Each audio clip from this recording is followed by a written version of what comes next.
you're ever in Mexico, you get a chance to go to a seat of your pants Mexican circus. You have to do it. I don't mean like the ones that they have like the hotels. No. I mean the ones that they have like on a dirt, like acres of dirt land. Well, hello, Miss Kajang.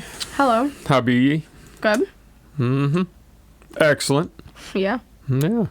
And why would you not be, given the glorious nature of today? Yeah, it was a pretty good day. I guess so.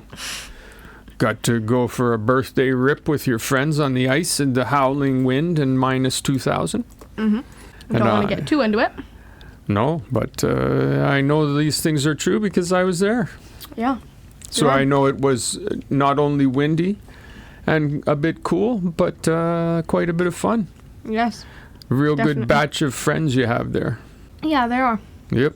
Really good bunch of kids, man. Likeable kids. Very good kids. Very good. They all look like they're going to end up being decent folk. Well, make sure they listen to this episode. Well, regardless if they listen or not, it won't change the fact that they seem like pretty good kids. They are. So that's a reflection on them and you. Yeah. Proceed. All right. Hi, this is Scout. And William. From Hypermentilating. The podcast. A show that follows life and change. Through the eyes. Of a father and a daughter.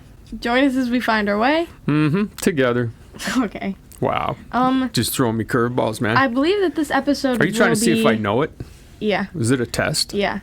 So I believe this episode, well, it's being recorded on my birthday eve, but Truly. It's going to be out on Christmas Eve. Which is a pretty true? cool... Oh, yeah, that is true. Look at you giving away all of our Celis technical secrets. Yeah. Wow. So, don't do the math on when this is recorded. On Wednesday. But my birthday is the 22nd. It is. Happy birthday, Irish. Thank you. Mm-hmm. We've been doing this a year. Yes. And you've been reveling in your birthday now for 21 days. You firmly consider December, all of it, to be your birthday. Yep. You're one of them. I am. So what do you got lined up first here, birthday girl? All right. So the first topic is something kind of harsh, and then the next topic is something much, much more fun. Okay. So the first topic is... You've been warned. Circus animals. I guess just kind of that. Just the disgust, the horrible nature of circus animals. Like, I think that for the most part, it's stopped because it's not as socially accepted as it would have been, maybe even in the 90s and under. Like it was. I don't know that it was still a thing. I don't think there's a circus ongoing now anywhere in North America that has animals. Probably not. Even maybe down like in Mexico, when we've been to the circus down there, and it's pretty Wild West down there sometimes, and there's no. No, definitely not. I think it's because even the worst of the worst people know that, like, how horrible it is. And, those animals, like, they aren't just doing tricks and stuff. Like, those animals are suffering countless. No, okay, but... yeah, I get what you're saying, and I'm on your side.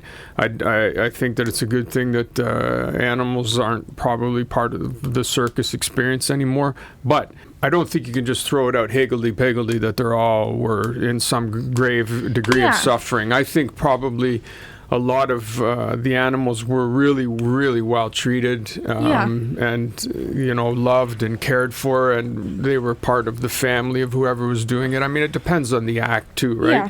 Like, if you have a lion in a cage and you're making it angry twice a day for 350 days of the year, that's no good. And if you're bolting an elephant to the floor and you're prodding things with sticks and stuff, of course, none of those things are acceptable. And lots of animals were being maltreated. But, some of those animal acts like dogs and things like that, I'll bet you those animals were treated better than most people are treated. Yeah, no. And I think that that's what a lot of them were like. And then once it came out that one or two of them were mistreating their animals, I think people started to be like, well, we can't risk this going on at all of them, even if it's only going on at a handful. I mean, we're animals too. You imagine how badly some of the people are probably being treated in some of these circuses. They're indentured slaves, really. Imagine, like, everyone else has super cool tricks, like the trapeze artist or like the person in the motorcycle and the ball. Like those are cool stunts. But then you've got like the bearded lady and the woman that has to be underwater all day in a mermaid tail. Like that's... But if you're doing it of your own free will, right? Yeah. I mean, that's your gig. That's how you're making your living, and you're happy doing it. I think a lot of people were in the circus because they loved it, right? They loved the weirdness of it, and they loved the picking up and moving to the next town and the circus life. Like, it's a sort of ultimate job for a runaway, for somebody who doesn't want to have a conventional life. I always thought that join the circus. I always thought that everybody in the circus were runaways. Like all of them. Yeah. Every single person in the circus was a runaway. I kind of thought that too when I was a kid. Like, that's just what you did. Yeah. You know, if things went sideways and you didn't like everything anymore, that was your ultimate nuclear option. You'd run away and join the circus. Yeah, exactly. Doing what? Who knows? But something. The animal thing, though, for sure, it's a good thing that animals are no longer part of the circus. I would definitely agree with that. I would just say that, to broadly sweep that everybody was treating animals criminally in the circus is probably not true. No, definitely not. But I think when you do get into the lions and the elephants and stuff like that, I think that's when you probably get into the realm of, like, should animals be doing that? Like, does that count as abuse? Like, does that count as animal abuse, having an animal do something like that they're not meant to be doing? Like, I don't know. I mean, it's a tough one, Irish, because I'm old enough that I saw animals at the circus. Like, it's not been that long since they've been, it was only the 2016, 20 whatever, where Barnum and Bailey stopped using animals completely, right? Mm-hmm. Who's that? It was the big circus act in the States and Canada, traveled around. Like, it actually went back to the 1800s. There was two circuses that combined, if I recall right, Barnum and then Bailey. They became Cool. Anyhow, I went to circuses when I was a kid that had animals, and man, it's amazing. Like, it was so fun. Like, to see an animal. Like, where do you get to see an animal come out, and the things that they would train them to do were like miraculous to a kid to watch. And it was so, it's like the zoo, right? Like, we love going to the zoo, even though we also were like, I know I shouldn't I shouldn't love this, but how else would I get to be on the other side of plexiglass from a Siberian tiger? Yeah, like, I always knew going to the zoo, I always felt bad for the monkeys, but at the same time, I was also like, oh my God, if I stick my finger through this chain link fence, I could pet a monkey. Yeah, or like or lose a finger. Yeah, but only in Mexico could you put your finger through the chain link to a monkey. Oh, I love that zoo, man, that we would go to there. But it's kind of the equivalent, though, right? Like we've seen Siberian tigers. We've seen all kinds of cool animals, but I think of that because, like a Siberian tiger. And it's right there on the other side of glass, like it's 2 feet from us, Yeah. And that's, to see that moving around and the magnificence of it, like that even exists in the world. So, but I know it's in a cage. I know it's trapped. Yeah. So part of me is like, I know I shouldn't be into this, but man, that was just so cool. Same thing with the circus, going to see elephants doing cool things, dogs doing cool things, monkeys, whatever, animals doing cool things. Yeah. I think that the lion one kind of crossed the line because, clearly they were being mistreated. Otherwise, they would be just biting these dudes' heads off. Did you go to Barnum and Bailey? I wouldn't say for sure whether or not it was, but in Toronto, when we were kids, like, the circus would come to town, and we definitely would go to the circus. I'm looking at this photo. This is insane. There's 2 albinos. There's triplets. Mm-hmm. There's a woman with no legs. Mm-hmm. For things that were considered circus-worthy back then. Well, that's sideshow stuff too, right? That's when not a part of the main act. No, that's a different thing. Like, that's a whole other discussion. It's called the Congress of Freaks. Yeah, I mean, that's a whole other discussion. And a lot of that was kind of faked up too. Yeah. Like, they'd make, they'd present people in such a way as to make them freaks, and then afterwards, they're just sitting around with everybody else at McDonald's having a burger. we used to go to circuses. The one that really stuck with me was that one, the horror one, with like the killer clowns and stuff. Yeah, that one was fun. And all of I remember you would go, when you were walking into the tent, the clowns, they had like these fake knives, but they were metal, and they were banging and clanking them on the railings of the entrance. And I had you put me on your shoulders because I was so terrified to walk past them. Yeah. Like I was just... Yeah, Madish wasn't looking too happy about it either. No, like I was so terrified. And then when we took our seats, I mean, it's like these kids were happy. It's like these people were happy to be terrifying these little kids. It was fun though. But you then guys had fun. People would come underneath with like batons and swords and stuff, and they'd bang underneath your chair. But that was all. The worst part was that creepy girl that was part of the act. The opening act, yeah. That started it in that bed. In the bed with her doll. Going, Even I was like, man, I don't know if I want to see this. But they did do some good things. Yeah. Mexican circuses are the best. Yeah, if you're ever in Mexico, you get a chance to go to a seat of your pants Mexican circus. You have to do it. I don't mean like the ones that they have like the hotels. No. I mean the ones that they have like on a dirt, like acres of dirt land. Yeah, where everybody does something. Like the people in the act also, when their act's over, are going through the crowd, like collecting money or with popcorn or taking pictures. Oh, it's such an experience. And some of the acts are amazing. Like it's not like it's just cut rate. It's really cool. The ones that always stick with me. And they're smaller, The tents are smaller, so you're right on top of the action. Like it's amazing. The ones that always stick with me, they bring out like this metal cage ball. Yeah. And someone in a motorcycle rides in circles, like upside down and sideways. All around it, yeah. And the because in Mexico, man, you nearly die of carbon monoxide poisoning. Yeah, the exhaust coming out of it is insane. Yeah, no, it's quite the experience. All right, then. All right, moving on to our next topic, which is, if you owned a cruise ship, what would be on your cruise ship? Like amenities and that kind of stuff. So I'll start. I would have the top of it. There'd obviously be a pool, but there would be water slides everywhere, like spanning the whole. So you're talking ship. One of these giant, like 5,000 people on board floating city cruise ships. Or more, yeah. All right. Yeah. Slides everywhere, large pools, hot tubs. Like that's what the whole upstairs deck would be dedicated to. The floor underneath that would be all the restaurants. So there would be, the center of it at least, would be like a buffet, a fancy dinner place. Isn't this kind of how they are? And, just wait. All right. And kind of like a food court kind of thing. Mm-hmm. With all the most popular food courts. And then the third floor would be basically like a mall. Like, just fields.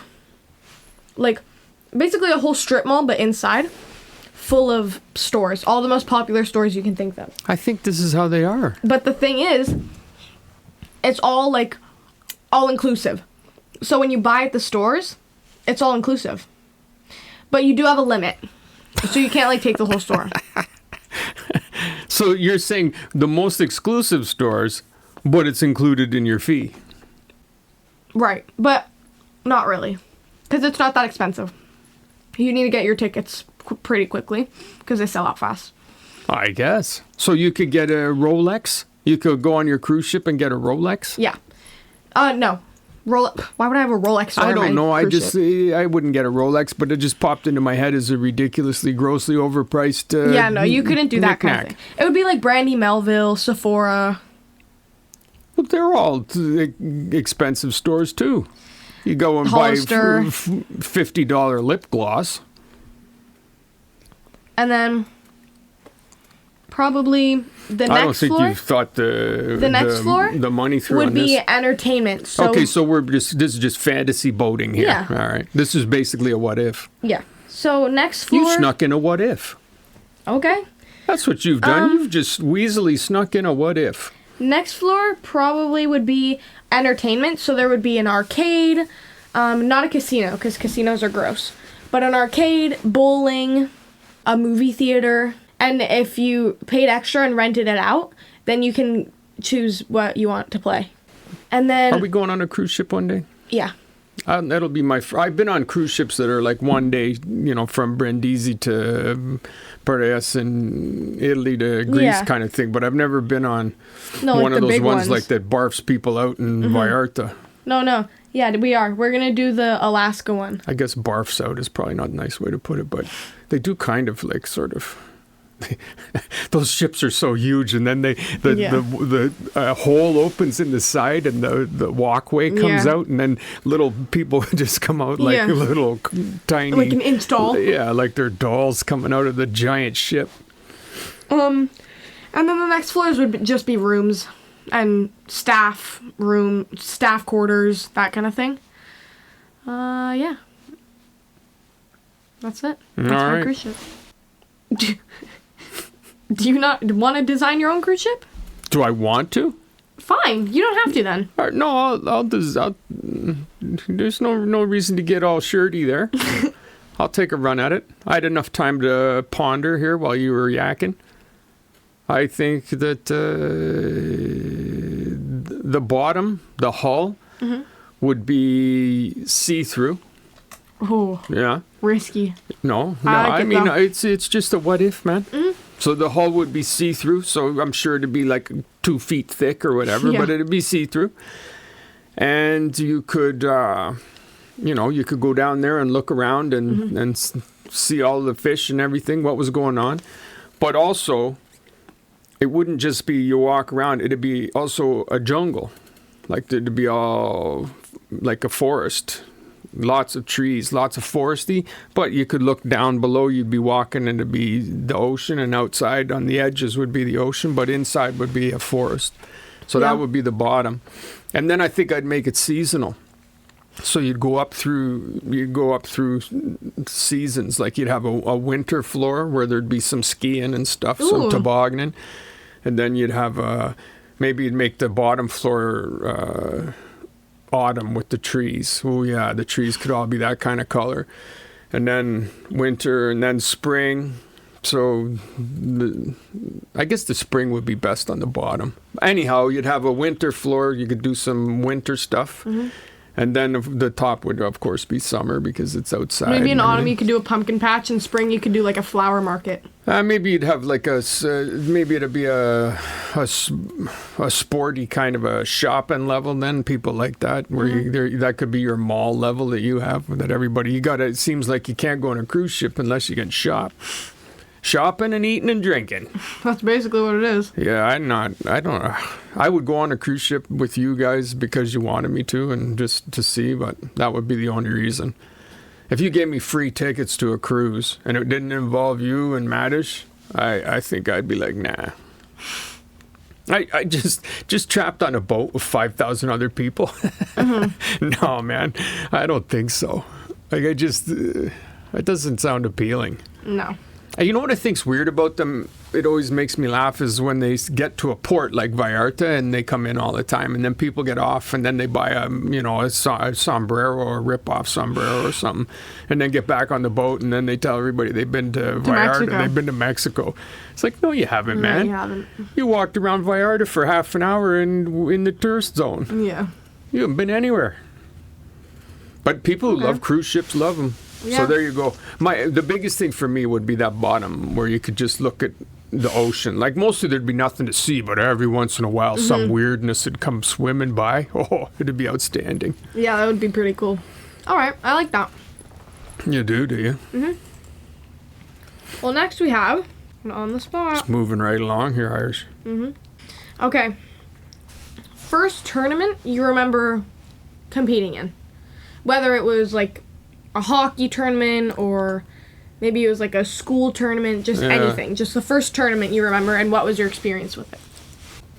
The first thing I remember competing in was that, in grade 3, was that that competition to see who could be the first to finish the times tables, the 12 times tables. That's the first time I ever was in I recall ever being in a thing where it was a competition, where you were trying to compete against somebody else for some achievement. That's the first time. Before then, of course, as a kid, you're always, can you run this fast? Can you jump this high? How many snowballs can you make? Like that kind of thing. But never was it sort of somebody else was setting it up and it was an official, like, you get a star. When you got the 1 times, you got a star. And then Bernie would get a star, my friend. And then you were seeing who could finish first. Yeah.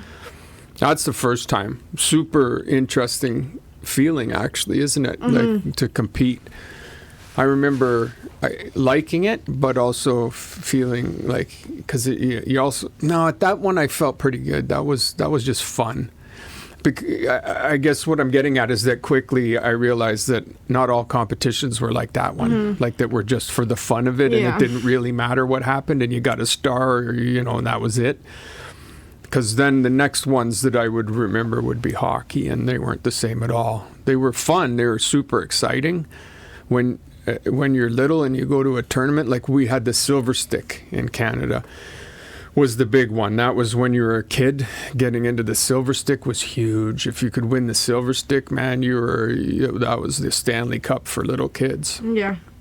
And we never even came close. Like, it was super competitive all across Ontario kind of thing, right? So it was the best of the best, which we were not.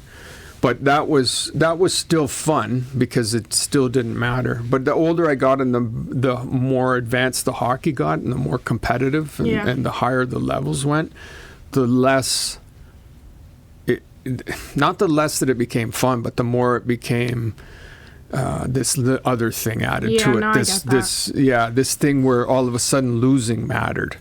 My first ever tournament, I actually remember, like, I don't know if it was my first ever tournament, but the first one I actually remember was the one in Mexico City for jiu-jitsu. And the reason it sticks with me so much was because it was the first time that I ever traveled somewhere for one. Yeah. Like, the first one that I ever was, like, it just felt serious. Yeah, it felt sure. like wow, I'm truly going here. Because you'd had class tournaments, in-class tournaments before that. And in-town tournaments.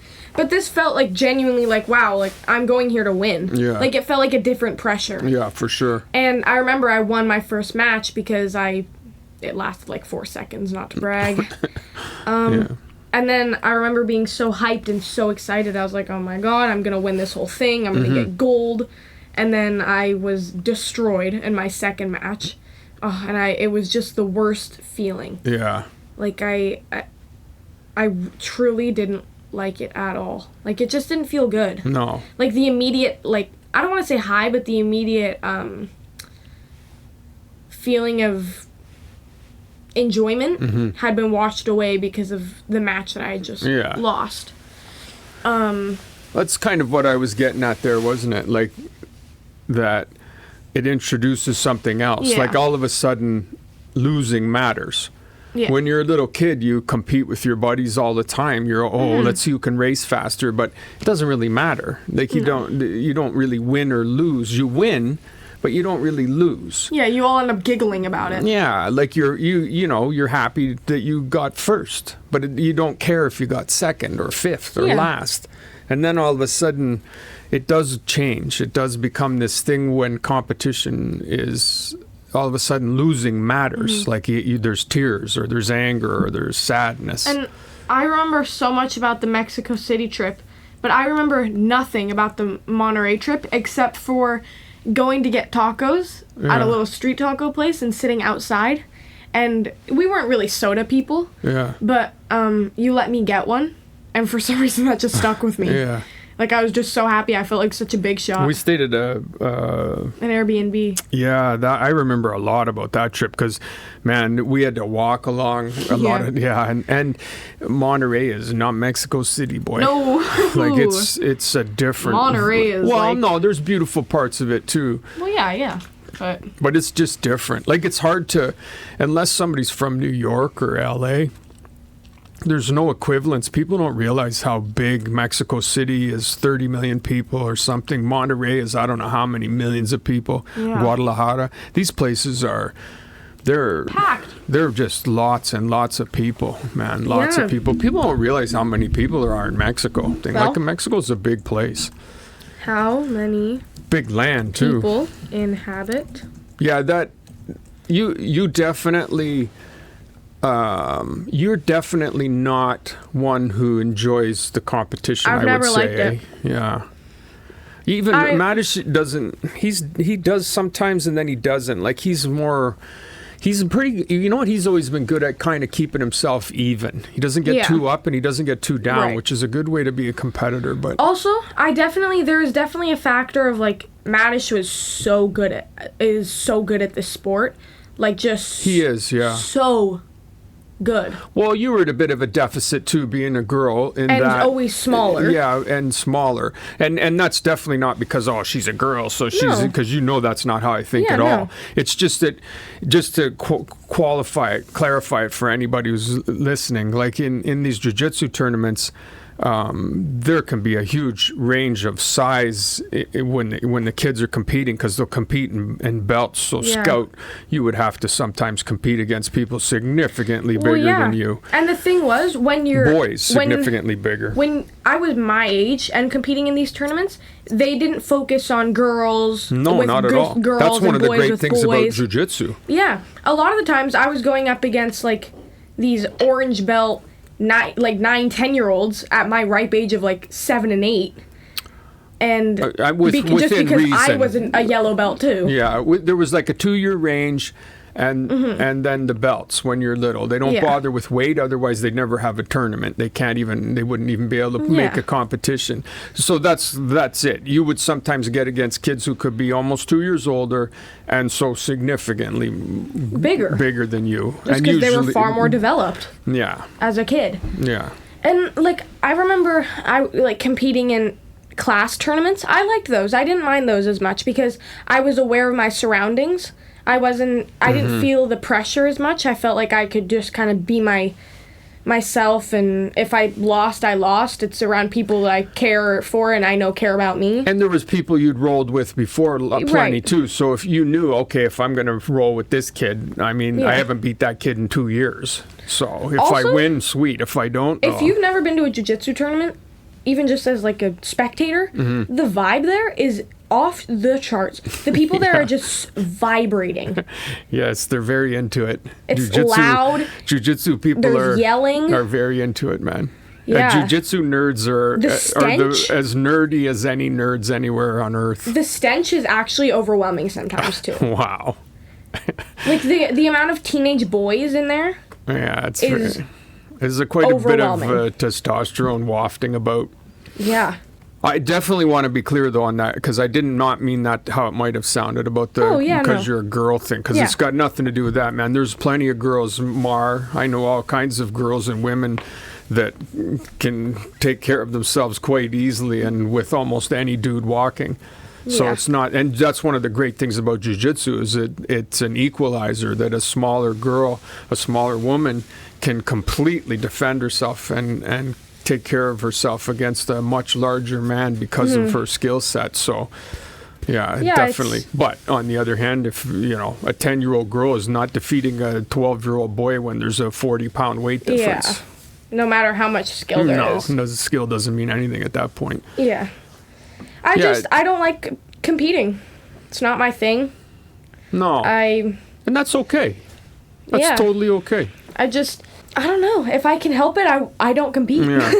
It's interesting, isn't it? It's that losing thing. For me, it got to a point where I was more upset by losing than I was happy about winning. Yeah. My mom would always say she could always tell how my games went if we won or lost, because if we lost, I'd talk in my sleep. She'd walk past my door and I'd be talking in my sleep and she knew we lost. That's ridiculous, right? Yeah. Like that's where you're just, it's too much. It's too much. It's not, there's no point to it. I mean, there's just no point. I mean, as good as the feeling is of like standing on the first place on the podium and looking down on all the plebeians. Wow. From you're just not getting tired of that word, are you? No, I'm not. All right. Like that's a really good feeling. But the feeling of losing in something that you tried so hard to achieve kind of overpowers that. It's no bueno. No, it's not. All right. Well, that guy took an interesting turn into recognizing competition as being other than positive at times? Yeah. Well played. Okay, so I have a hear me out, and it's kind of a both. It's a part of it is a terrible thing that I hate, and the other part is an amazing thing that I love. So you know when you're outside and during the winter, and your feet get cold and they're numb and you can't feel them? Yes. Yeah. Yeah. Yeah? I hate that. Well, it's bad. It's bad. I hate it. It's called frostbite. Yeah. Well, it's on its way to frostbite. Yeah. If you don't take care of it. Yeah. And I hate it. But the feeling of when they finally warm up, and maybe you've got them in like warm socks, and they're finally starting to gain their senses, that feeling is really nice. Well, I guess, my guy, so cozy. it's literally life coming back to your feet. Yeah. It's your tootsies going from being on the brink of amputation to back to living. I don't know. It's just like. So you feel like that's a good feeling when you've punished your toes and now you've allowed them to live again. Yeah. Wow. It's an amazing feeling. Man, it's a good thing your toes don't have any say in your business. They'd be squawking. I just love the feeling so much. Well, that's because you were in that yurt with BD and you almost got frostbite. Maybe. Yeah, and your toes had to tingle back to life. Yep. I know that feeling. I do not enjoy that feeling, man. Because neither. I know when I've had that feeling that I've just taken my digits to the brink of disaster. But it is weird, eh? If anybody's never had it, man, you should try and avoid it. Oh, it stings when the so bad. Yeah. I can't feel my toes at all. I can't move them. You know what it but is? It stings. The blood moves away from it, eh? Yeah. I don't know if you know the process, but that's what happens. The blood moves away. So what that is essentially the blood recirculating. Like it's literally your toes or your fingers. In this case, you're talking about your toes. Your body's systems have decided to abandon them because you need the heat to go to places like the heart and the brain. Yeah. And so it's like, well, goodbye fingers, goodbye hands, goodbye arms. Yeah, I mean, I just, like, for example, whenever Dana and I went out the first day there, like the full day, my feet were quite cold. Not quite as bad as when we were driving away, but they were quite cold. Yeah. Like, bad cold.